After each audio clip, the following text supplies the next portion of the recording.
Hello and welcome to another episode of NusantaraX Playbook, part of NusantaraX Podcast Series, which is a series created to give international leaders a real understanding of how Indonesia works, directly from established professionals who have built their careers in multinational companies. Today, we have Pak Richard Lumbantoruan, which is the Human Resource Director for Indonesia, Malaysia, and Singapore of Kohler, with over 20 years of working experience in multinational company. Pak Richard, welcome to Nusantara X Playbook. Okay, thank you, Deswin. Thank you so much, Pak. Okay, then maybe without further ado, let's just go over to the first question. Number one, from your experience, Pak Richard, what indicators makes Indonesia stands out as a strategic growth market for international companies? Yeah, thank you again, Deswin. So, yeah, as you know, actually, currently Indonesia is increasingly seen as the strategic growth market for international company. There are several key signals and indicator that you can put or make it stand out based on current condition. Number one is actually about the large and growing consumer base. We have a quite big population, over 200 million people, right? And also this is, if we compare for globally, we are the fourth most populous country. And then for the demographic itself, the young generation or the median age around 30, driving the consumption in technology, retail, and lifestyle sector. And also about the urbanization, we have a rapid urban growth with rising middle class households, fueling demand for premium goods and service. So this is for the first item. And the second item is about the strong economic fundamentals. As you can see in the last 5 years, our GDP growth, consistent growth, around 5% annually after the pandemic. It is also showing about recovering strongly post-pandemic process. And not much of country can apply this situation. And the other thing that good about Indonesia, also about the resilience. Indonesia has shown economic stability despite the global uncertainties, that it is also supported by the domestic consumption. And the other point is also about digital economy boom.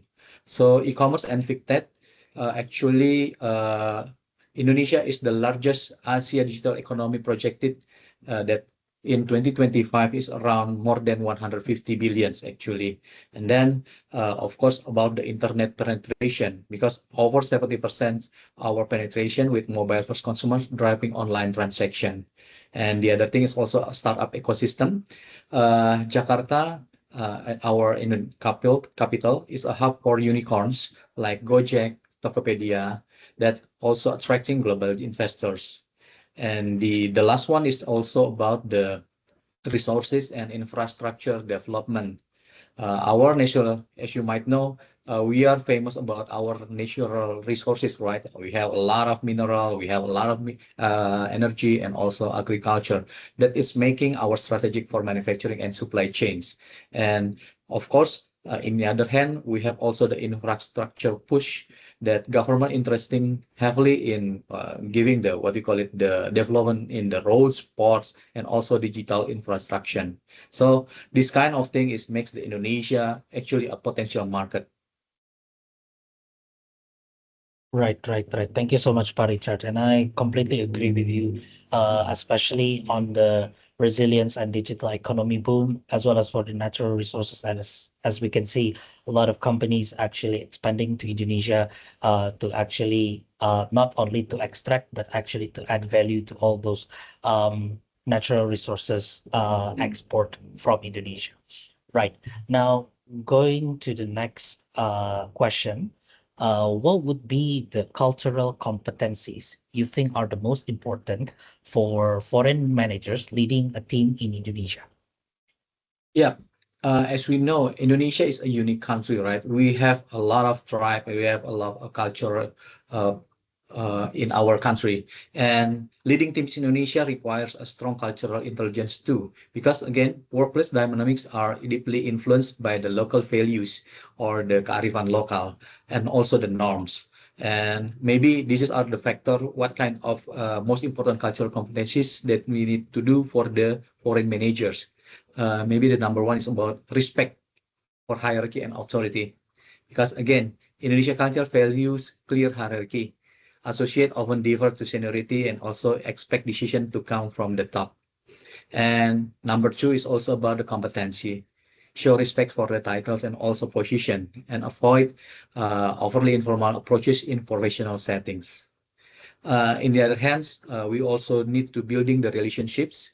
As you might know, we have the what we call it the what you call famous theme about the gotong royong spirit, and this is about collective culture, team harmony, and also collaboration are highly valued.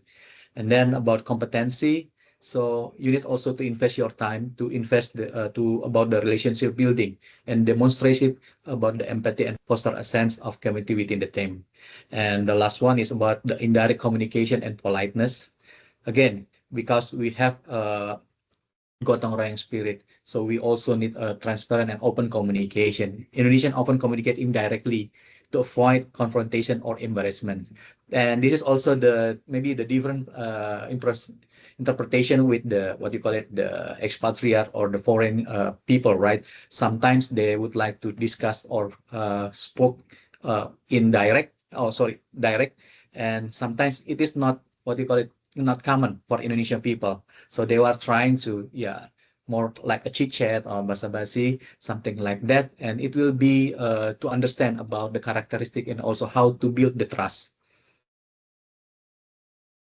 Totally agree with you, Pak Richard, especially on your last point when it comes to indirect communication and actually politeness, because we often get feedbacks as well that the our way of communication is very different in Indonesia and other regions. And yes, sometimes a lot of people, a lot of foreigners appear to be too straightforward that actually like the aim is actually to build a constructive feedback, but Indonesian people receive it as kind of destructive. But obviously, completely agree with you. Now, swiftly moving to the next question. From your standpoint, Pa, as a HR director, what regulatory theme or policy shifts in Indonesia do you believe foreign companies should monitor closely before entering Indonesian market? Yeah, of course, this is also a quite important point, right? Because yeah, again, the opportunity may be the one that we need to improve as a country about our sustainability and also regulatory process. Uh, as you might know, we have amended our labor law and omnibus law, right? But again, this has also become what we call it interesting topic because there are two different point of view from the what you call the union point of view and also the employee's point of view. And until now, this is still being processed how we would like to have the ground rule for the labor law, because again after it is what do you call it released, a lot of protests, a lot of what do you call it comments that would like to revise this new regulation. And also in the last situation, the court emphasized protecting Indonesian nation hours about how we would like to giving the fairness treatment, right? Not only from the what you call it, the union or the labor perspective, but also how to build the sustainability for the employer itself. Because again, we are not talking for 1 year or 2 years or even 5 years. We are talking about more than 5 years and how long that the company can sustain in the and can operate in a good way. And this is also need a support from the government about the regulatory itself. And then the other quite important is also about the outsourcing and also the fixed term contracts, because again in the maybe in the outside or the outside Indonesia or the other country, outsourcing and fixed term contract is become a common process, right? But in Indonesia, this has become as what you call it still in dispute process. How the labor law so that this is basically giving not unfair treatment for themselves because they don't have the certainty, they don't have the what do you call it the legal perspective from how they can have the guarantee to stay and work for a long time in one company. And also the quite also important, especially in this month, November and December, about the minimum wage adjustment. And this has become quite a big polemic among the what do you call it the union and also the employer. Again, every changed in the minister. We have a different formula every year, and this is not productive actually.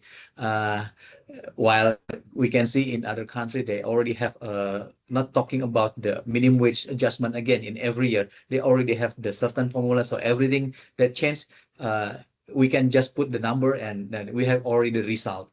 The other also about the evolution of our BPJS, our security, social security, because if I'm not mistaken, there is also a different what do you call it, the change of the updated wage ceiling and benefit limits, and in certain years also this might be impact additional cost for the employer itself. So Completely agree with you, Pak Richard. Mhm. Um, sorry, did I cut you there? Is that it?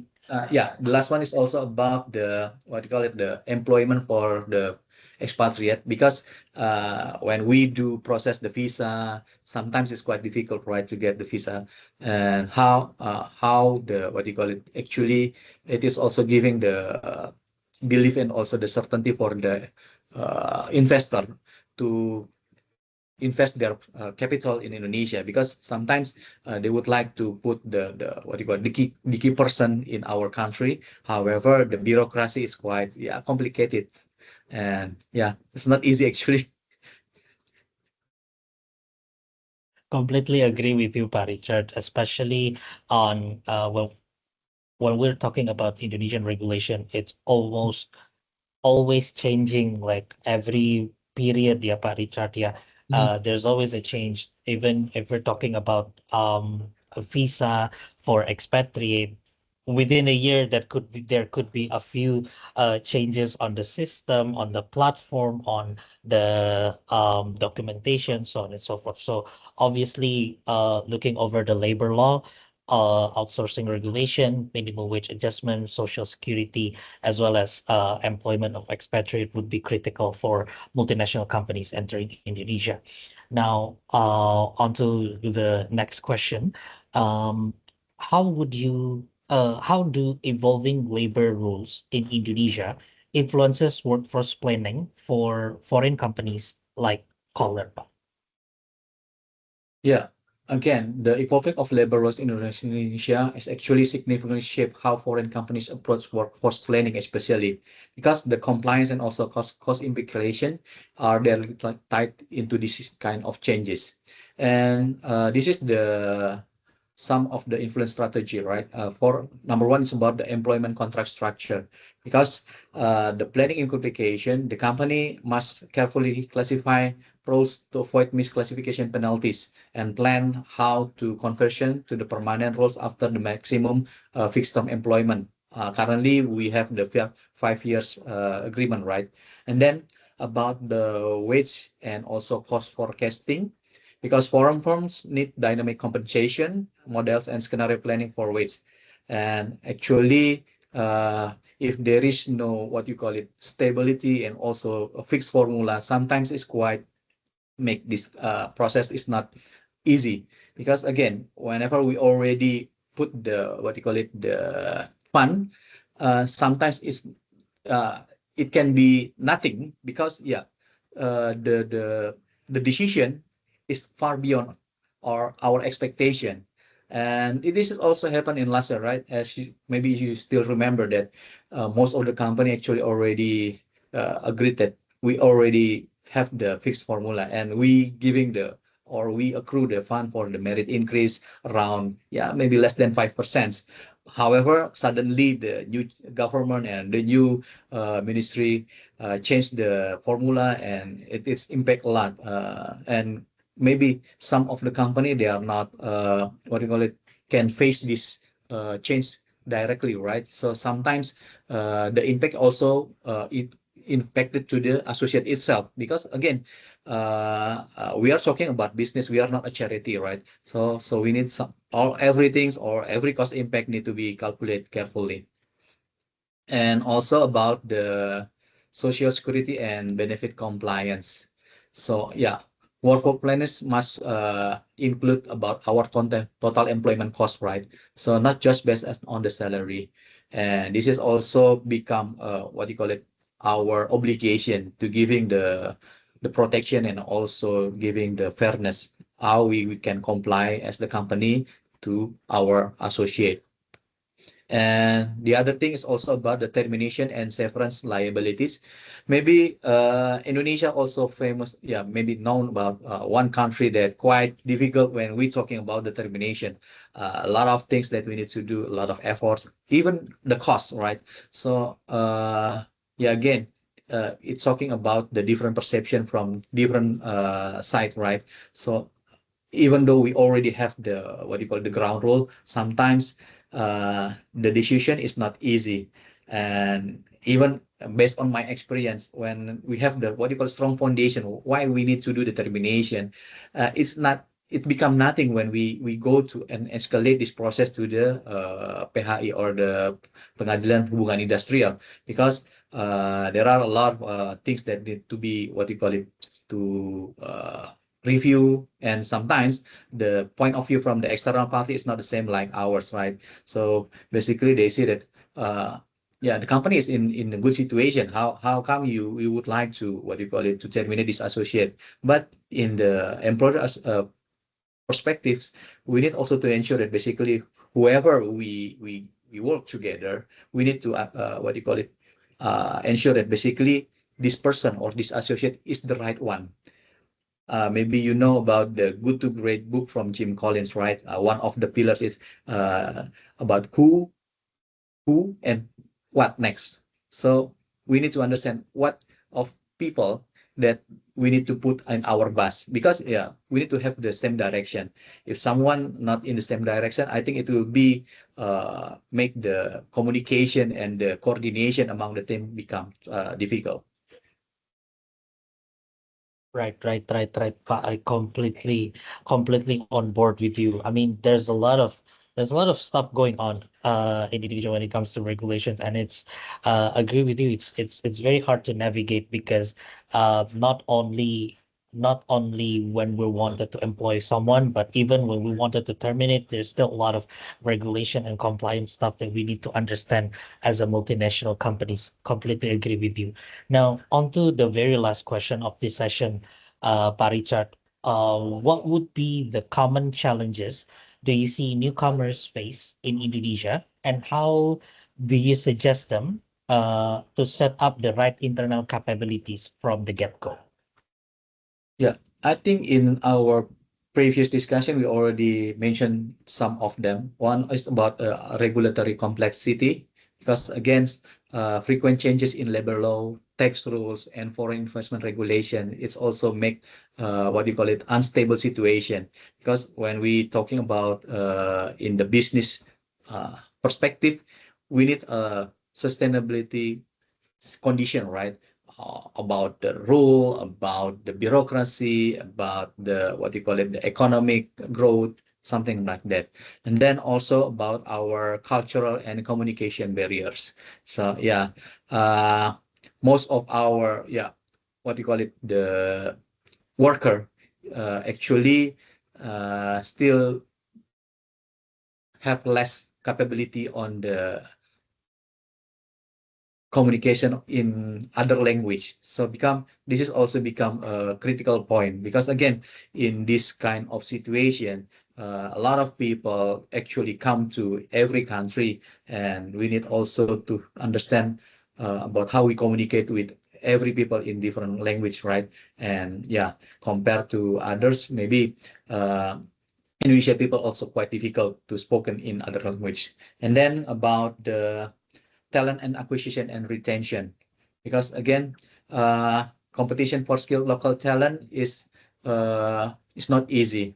We understand that actually we have a lot of potential people, but sometimes their skills and competency is not ready yet. So the company needs to also to what you call it allocate time and also process how we would like to focus on the talent acquisition and retention itself. And the other thing also about setting up the right internal capabilities, right? And how we would like to face or we would like to settle this issue about this one. Number one is about local compliance expertise.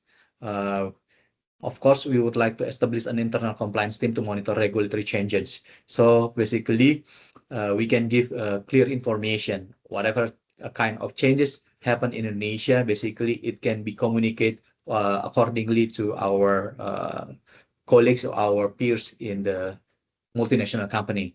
And then also the leadership training and cultural intelligence. Train leaders on Indonesia workplace norms, basically how we would like to encourage the relationship building practices internally and externally. And also, yeah, the quite important how we would like to develop and have the robust talent strategy. Because yeah, the talent pipeline and succession plan is also quite important when we're talking about the sustainability, especially for the company who have a what you call it, gap generation in age, right? So currently we have Gen Y, Gen Z, who the mindset is quite different with the Gen X or the other one. So sometimes for from this perspective, actually the important thing is how what about the patient? What about the things that challenge them? But in other thing also we need to understand about the what you call it, the process. And the young generation would like to have the instant process, so they are not quite impatient about it. So sometimes that they feel that if I already giving the what you call it, good contribution in 1 2 years, I need to be developed further. But again, the maturity is not there, the leadership style is not there also, because when we leading people is different kind of thing when we handle the works. And also we need also to have the governance and risk management, how the what you call it, the internal audit have the frameworks to ensure that basically we secure about the operation process. I think this kind of thing that we need to do to face that things. Sorry, another one also quite important when we talking about the what you call it, the coordination. We need also to involve the external party here, like Kadin or Apindo, the employer association, because again, sometimes it is easy for us to have the what back practice sharings when we do the communication with our colleague in Kadin and also Apindo. Completely agree with you, Pak Richard, especially on your very last point, talking about collaboration with business associations out there. Obviously, as a foreign companies, we need to be able to engage with the experts that could share insights, that could share best practices that we can benchmark to our essentially businesses. For bigger multinational companies that could establish their own expertise internally when it comes to legal compliance, leadership building, talent strategy, so on and so forth. Obviously, you need to develop that internally. However, for smaller ones, definitely engaging with external parties, with external consultants, that would be very helpful for them as well to be able to navigate through all this complexity, regulation complexity, Pak Richard. Yeah. Mhm, mhm. Um, I think that would be the last question from me. Thank you so much, Pak Richard, for sharing your opinion and giving us tips on essentially how should a multinational company address the potential and challenges when it comes to operating businesses in Indonesia. I believe the session would be super valuable for the people watching. And to everyone, thank you so much for watching the session of Nusantara X Playbook. If you find this session valuable, feel free to share it with your colleagues or teams who are exploring opportunities in Indonesia. We will continue bringing in experienced professionals to help you navigate this dynamic market. This is me from VenturesLink. See you again on the next session of the Nusantara X Podcast Series. Thank you so much, Pak Richard, for your time.